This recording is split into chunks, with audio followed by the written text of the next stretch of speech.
It's your Wednesday daily delivery. I am Michael Rand. Glad to be back for another day. Hope everyone is doing well out there.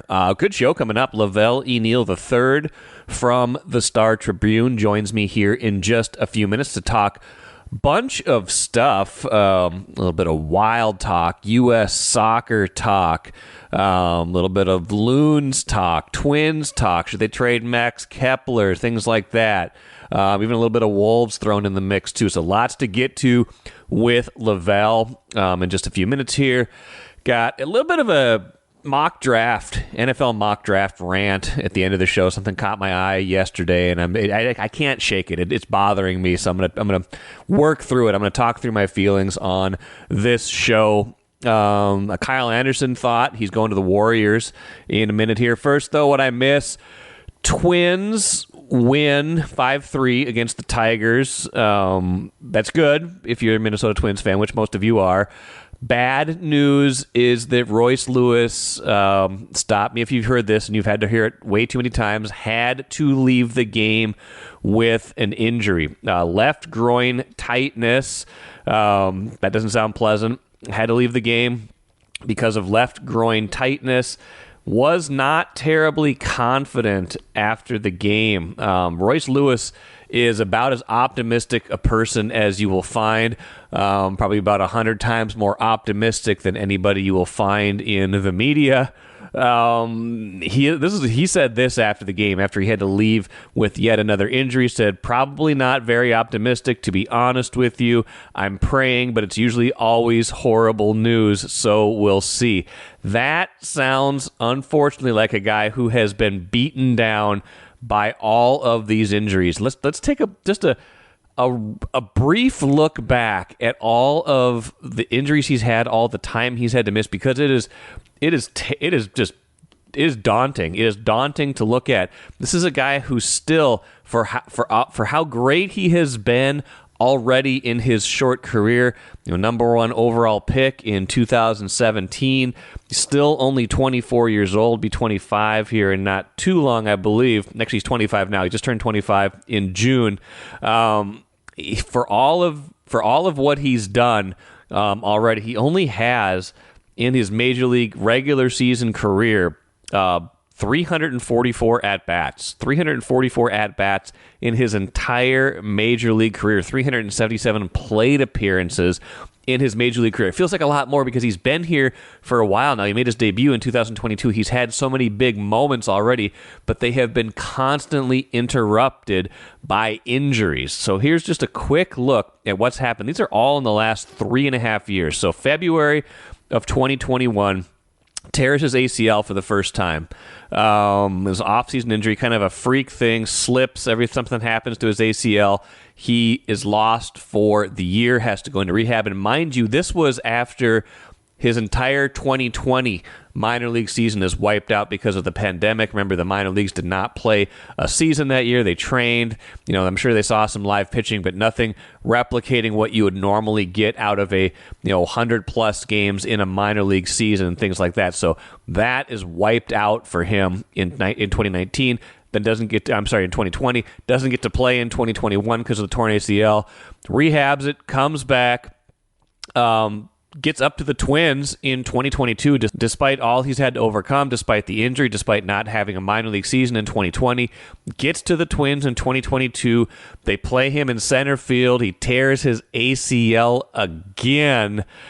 Same one, a little over a year later, tears his ACL again. He's out for another year, essentially. Gets back June or so of 2023, makes his debut. He's tearing the cover off the ball, having a great time. And then July 2023 rolls around, oblique strain, misses 36 games, I think, misses that time in the middle of last season, comes back, helps them again.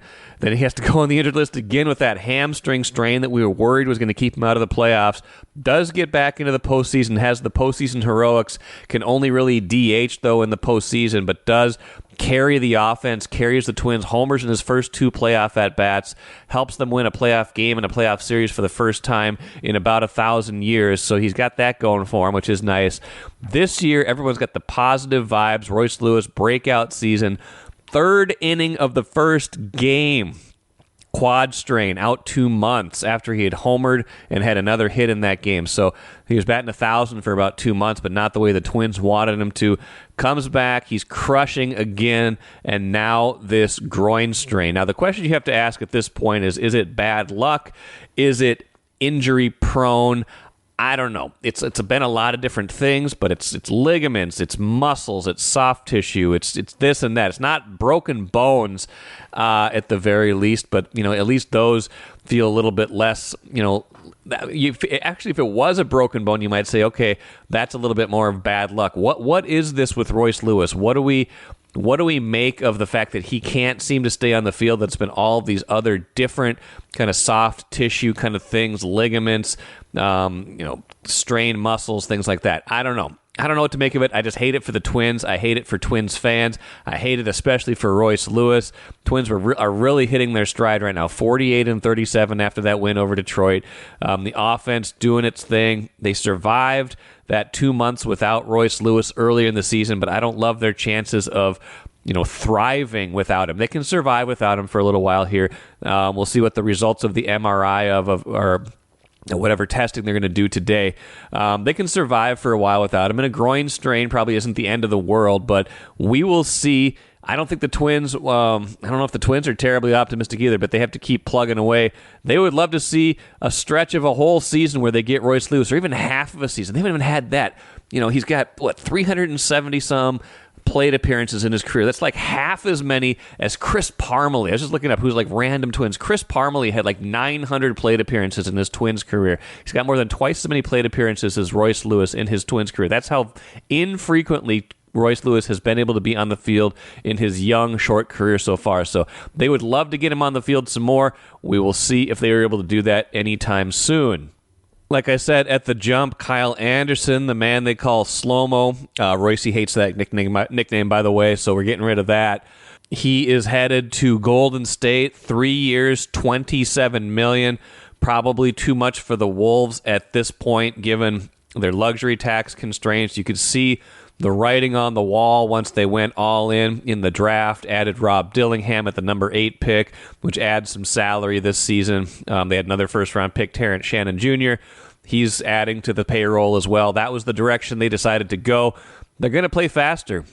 They just are going to play faster with the roster they have right now, especially, I would think, that second unit. If you're adding Shannon, Dillingham to the second unit, or subtracting the man they call Slow-Mo, Kyle Anderson, you got to think this is a stylistic change. Anderson did some good things here, especially 2 years ago, really carried that power forward position when Cat was out for so long. Didn't shoot as well last year. Seemed like he was reluctant to shoot. 3-point percentage dipped from 41 to 23%. So this is just interesting. It feels like it's a stylistic change. Wolves getting younger, getting faster, kind of maybe moving towards a slightly different style of play. They will not have Kyle Anderson's steadying influence, his ball handling ability, things like that. But they will have a faster team. They will have a team capable of playing more up-tempo. They've got enough ball handling, I think, at this point with the addition of Dillingham, and I think Shannon can handle the ball too. So it's going to be a different look, especially when they go to those reserves next season.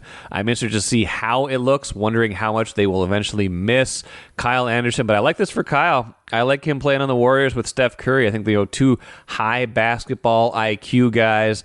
You even throw him in with Draymond Green, who for all of his faults is an exceptionally smart on the court player when he can kind of keep his emotions in check. You put those three guys on the court at the same time, spread the floor with some other guys too.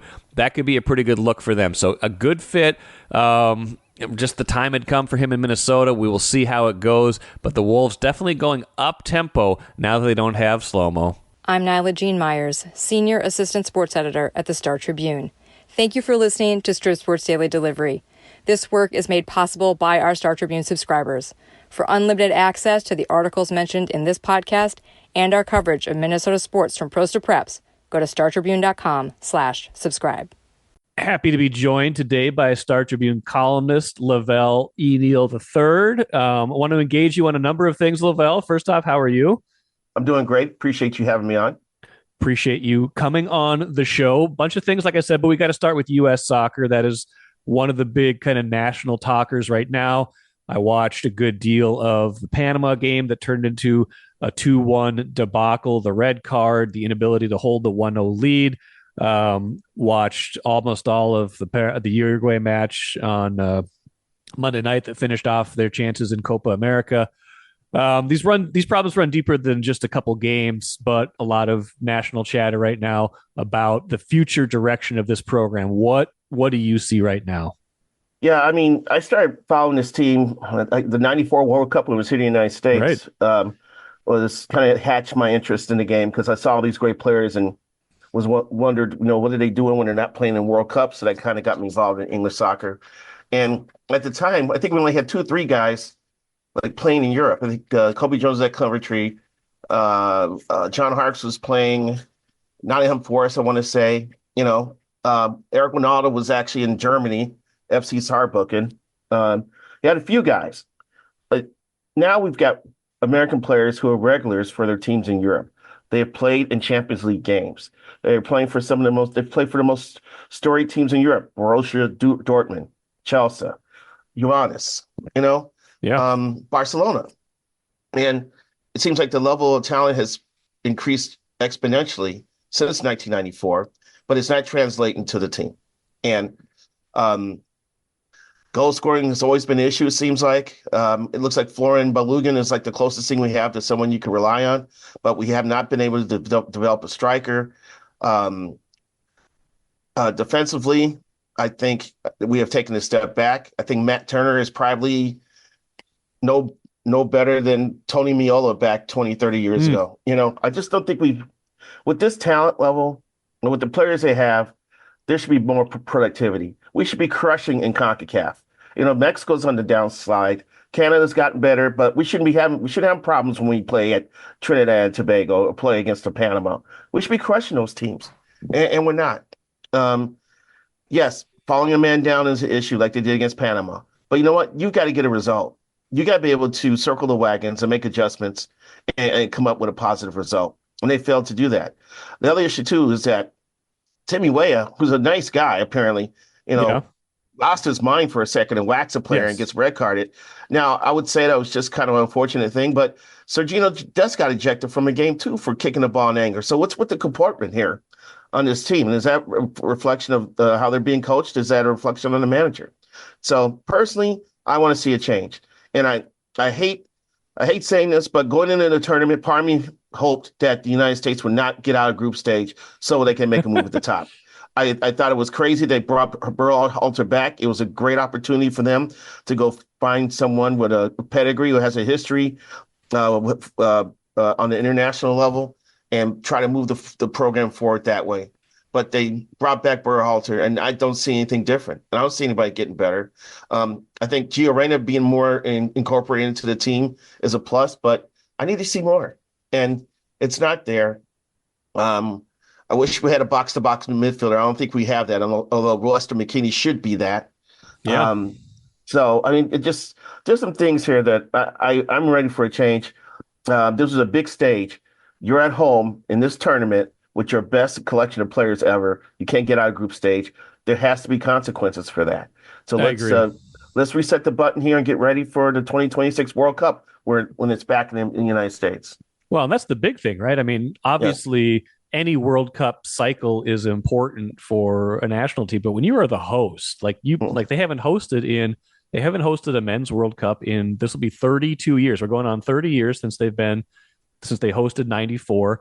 2026 is an opportunity with the team they have to put your best foot forward, to be that team, to be, to be someone who's taken seriously on an international stage. You cannot fall flat in that tournament. You can't just stay status quo. I think it's inevitable. I think it's a kind of a no-brainer that Berhalter will be gone. The question is, where do they go from here? Who do they bring in that can get them not just better results, but can grow this thing to the point where you think, okay, this isn't just, hey, be nice to get through the group stage of the World Cup, be nice to compete against their peers, but actually be a contender. How do you get there?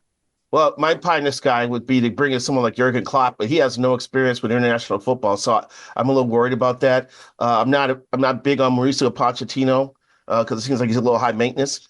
Giovanni is his last coach, Massimiliano Allegri. I wouldn't mind him.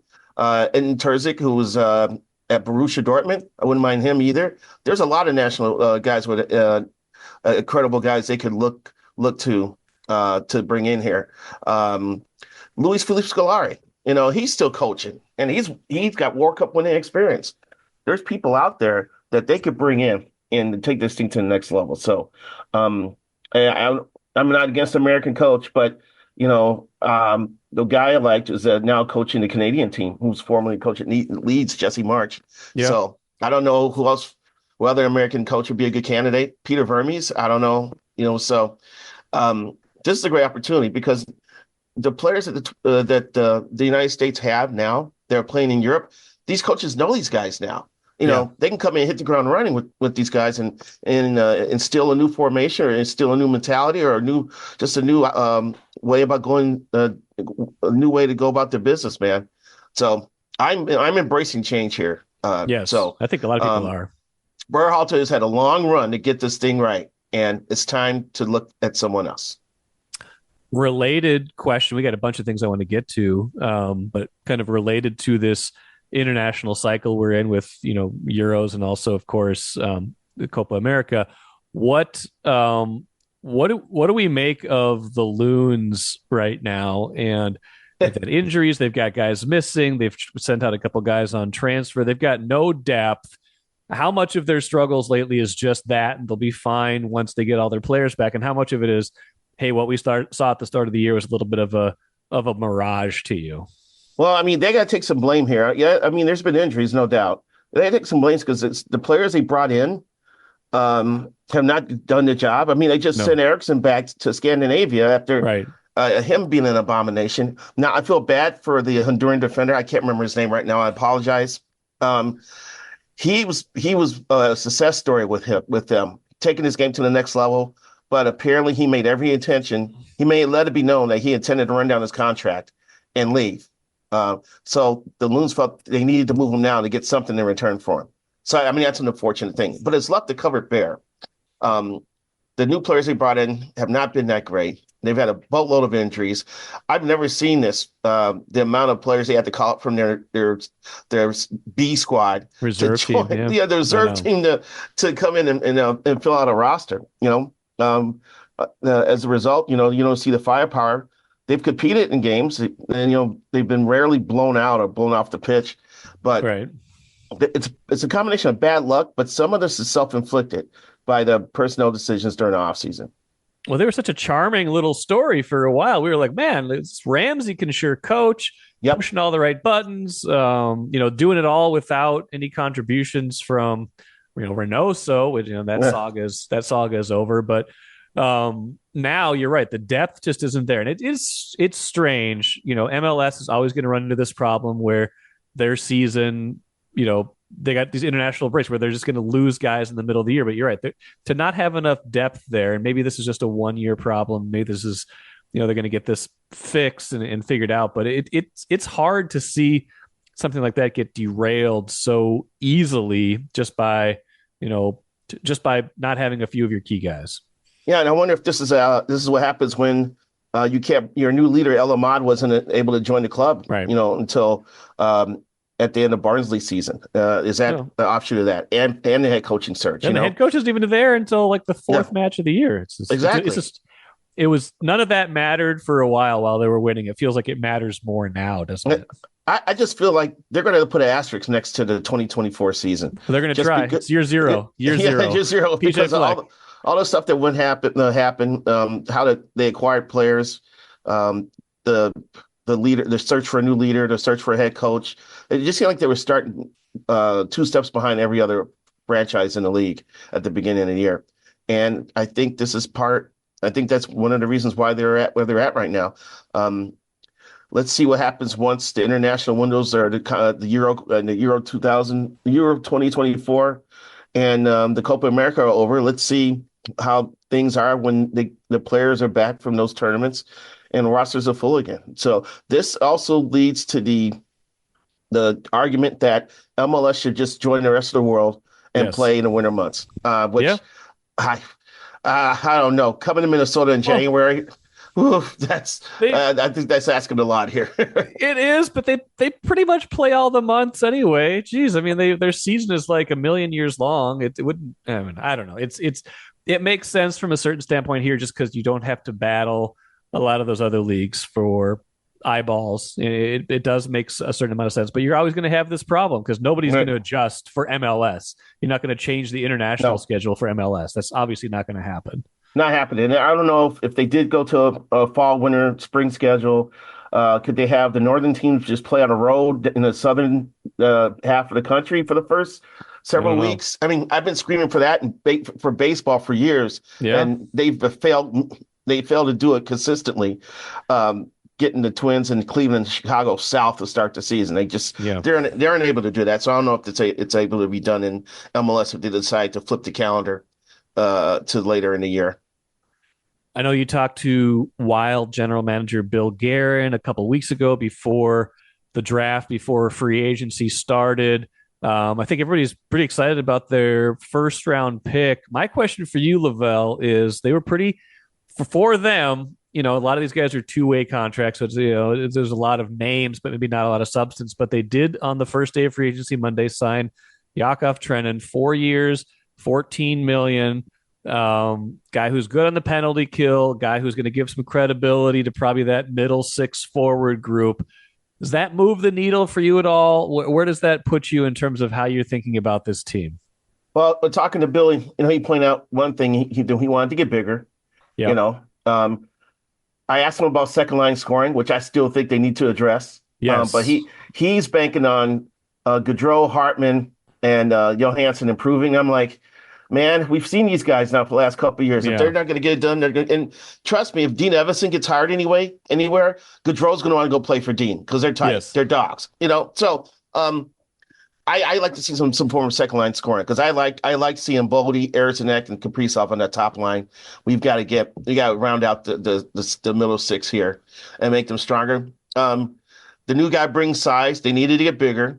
And Billy, he made a big deal about getting back to their identity, being a tough team to play, being physical, hard-nosed. He wants to get back to that identity, which he thinks they lost along the way last year. It'll also help if I can't remember what the record was, but they had a horrible start to the season last year, and they were pretty much out of it by December. I can't remember how exactly the record they had, but that would help too if they want to turn things around. But he's done almost as much as possible. Personally, actually, I might write this for Sunday. I'm surprised that Gus Bus is still here. Me too. I would have moved him. I would have gotten that $3 million off the books, and you would have some flexibility to do some other things. The rumor about trading for Patrick Lane, I don't know how to pronounce his last name.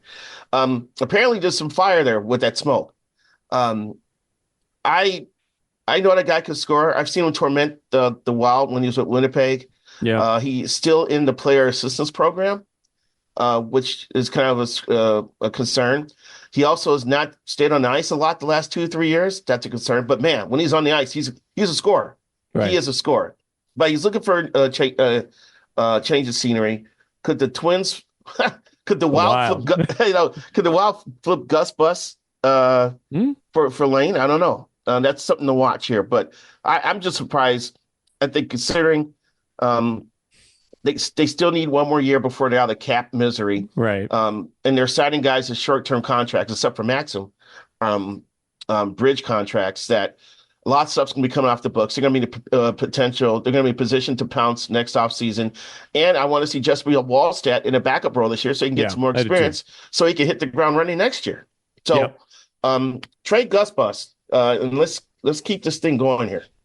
They don't seem to ever want to fully rebuild, but it wouldn't be so bad if they were not so great this year. As long as you got to look at some of the new guys. And by the way, the only reason he is banking on, as you say, Gaudreau,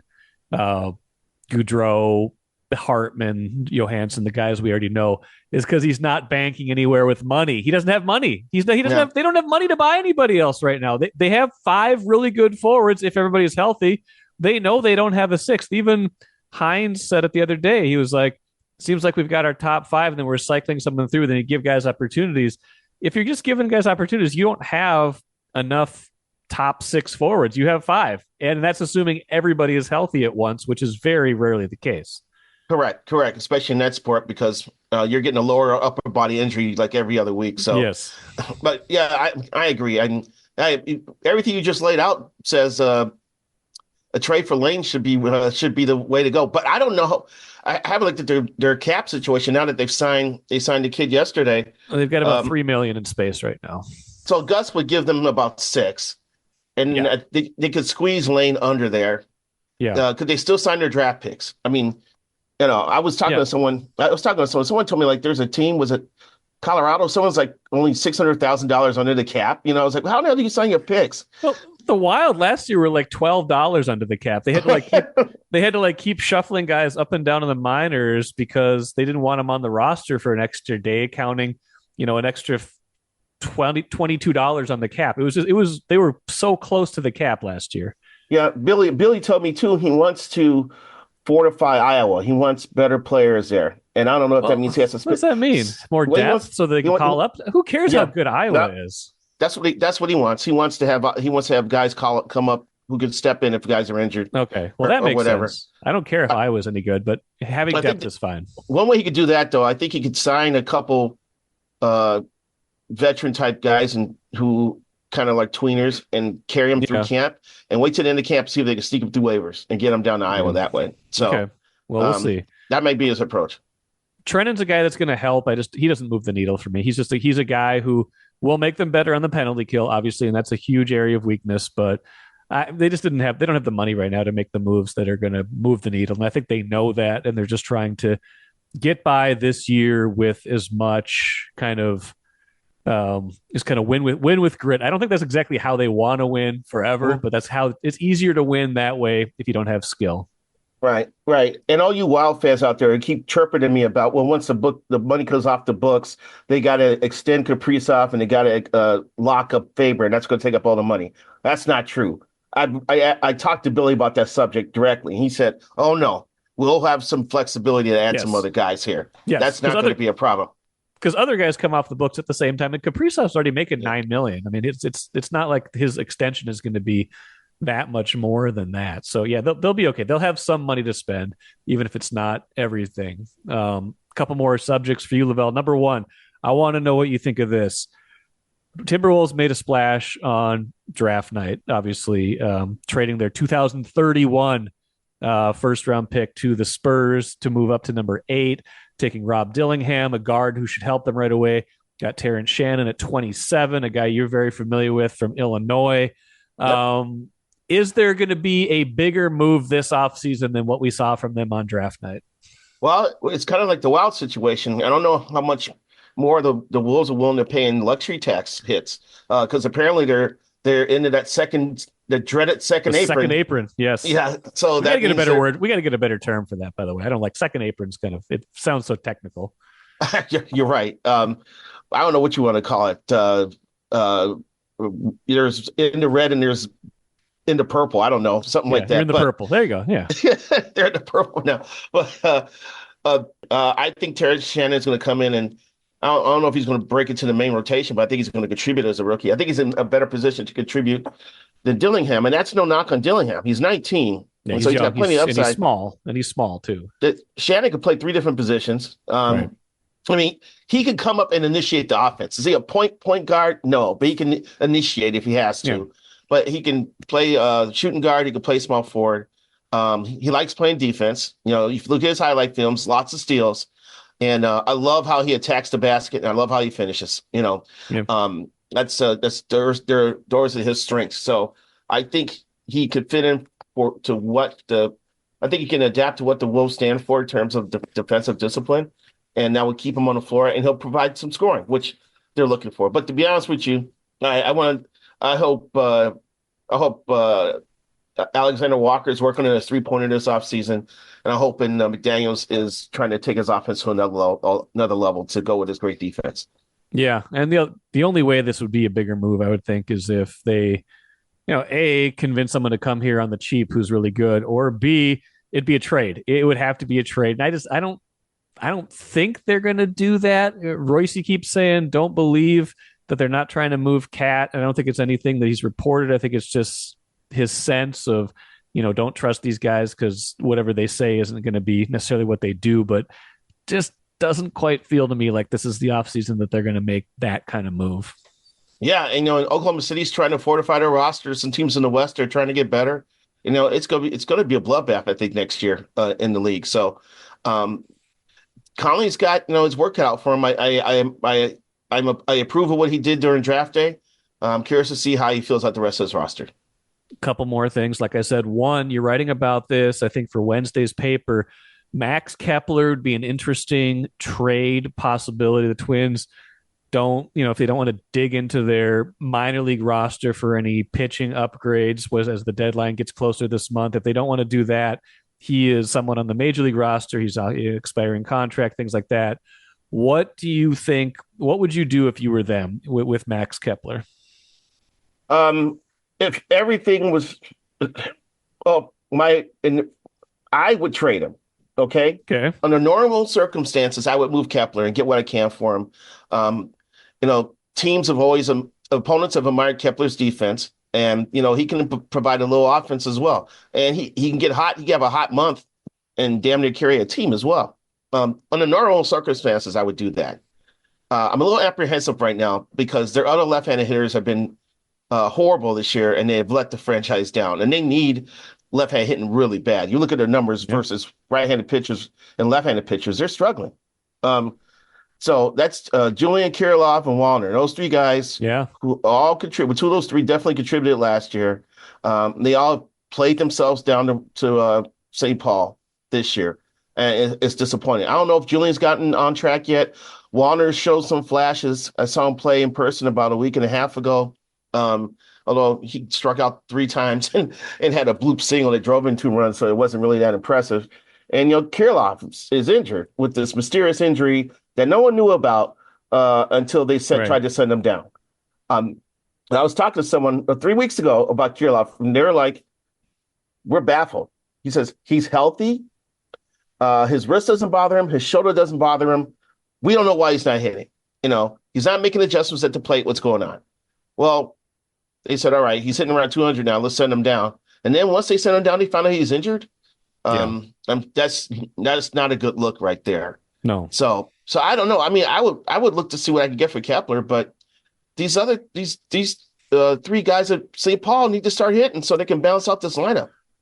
Well, Wallner's been better lately. I was looking at his numbers. He's up to 19 homers down in St. Paul, OPS of 869. So he's been on a tear. But the thing is, can you trust that? Do you believe that he's going to carry that over into the last 2-3 months of a major league season? Or are you worried that this is, that Wallner's going to do this sometimes, but then he can also turn around and have a week where he strikes out 70% of the time and you just can't have him in your lineup? Like, what you're getting from Kepler. Are you better off trading him, or is the best spot for Max Kepler over the next 3 months with the Twins? Then you just deal with whatever happens in the offseason. I know, and here's the other thing too: is Trevor Larnach ready to be an everyday outfielder? Yeah, that's true. Could that help? Because he's better than he was a year ago, and he's making adjustments at the plate. He's showing that ability. And Wallner, you pointed out Wallner's numbers. He's also on the Byron Buxton plan. Less is more. So he's backing off as much of work on his swing as he usually has done. Instead of spending an hour in the cage, he's spending like 15, 20 minutes. And I guess he's seeing benefits from that. But the way he bats with that long stride and his first move is to go from the outside of the box toward the plate, he gets locked up sometimes with inside pitches. And I think pitchers are going to go right back to that, trying to exploit that once he gets back to the majors. If he has found a way to counteract that, then he could stick and he could thrive. But I'm just hoping, he's a local kid. I'm just hoping he doesn't become another Joey Gallo. I want him to be more. Oof. I want him to have that same power, but I want him to make better contact. I mean, I think they take 5 years of Joey Gallo's prime, but yeah, you're right. In terms of just the all or nothing nature of his swing, you want a little bit more than that. Lavelle, I like it. I like all the insights. Appreciate your time. Go read Lavelle's column on the Twins Wednesday, maybe on the Wild Sunday. We'll see. We'll see. Appreciate it. We'll talk to you soon. Hey, thanks for having me, man. Good stuff from Lavelle. Like we talked about, you can read his Max Kepler column online or in your print edition of the Star Tribune. Thinks it's time for the Twins to move on from Kepler. I wonder if the Royce Lewis injury influences that at all. One more bat subtracted from the lineup. We'll see how serious that is. We'll see what the Twins do, too. Could be time for a Brooks Lee call-up if, indeed, this is a more serious injury to Royce Lewis. Let's finish with the cooler. Like I said at the beginning, got a little bit of a mock draft rant. Now, I've got no real beef with the idea of these kind of way too early mock drafts, right? Like we're, 10 months, almost 10 months away from the NFL draft, the 2025 NFL draft. But this headline on an ESPN video caught my eye the other day, and I was like, can we just back up just a little bit? Headline is this: why Giants fans should be excited about the prospect of landing QB Carson Beck. It's early July of 2024. We don't know how the Giants are going to finish this season. We don't know if Carson Beck is going to have a good year for Georgia. We don't know anything about anything. We don't know if the Giants are going to be in the market for a quarterback. They might have a good year. Daniel Jones might play well. Who knows?